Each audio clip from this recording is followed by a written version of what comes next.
ছাড়া বাংলাদেশের 2021 সালের জানুয়ারি মাসে বঙ্গবন্ধু ফাউন্ডেশনের ভারত শাখা তৈরি হলেও আনুষ্ঠানিকভাবে বঙ্গবন্ধু বাংলাদেশ ও শেখ হাসিনা শীর্ষক আলোচনা সভার মধ্য দিয়েই রোববার তাদের কর্মসূচি শুরু হয়। মূলত বিশ্বে ছড়িয়ে ছিটিয়ে থাকা বাংলা ভাষাভাষীদের কাছে বঙ্গবন্ধুর আদর্শ মতাদর্শকে তুলে ধরার যে কর্মসূচি কেন্দ্রীয় বঙ্গবন্ধু ফাউন্ডেশন হাতে নিয়েছে, তারই অংশ হিসেবে এদিন কলকাতার রোটারি ক্লাবে আন্তর্জাতিক আলোচনা সভার আয়োজন করা হয়।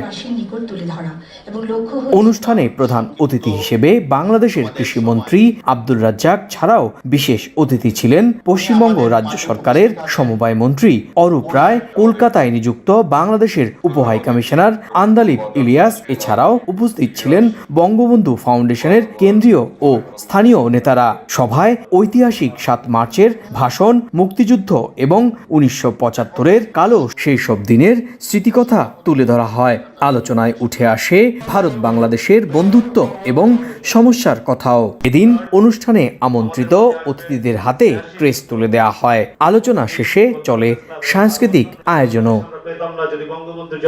সুব্রত আচার্য, সময় সংবাদ, পশ্চিমবঙ্গ, ভারত।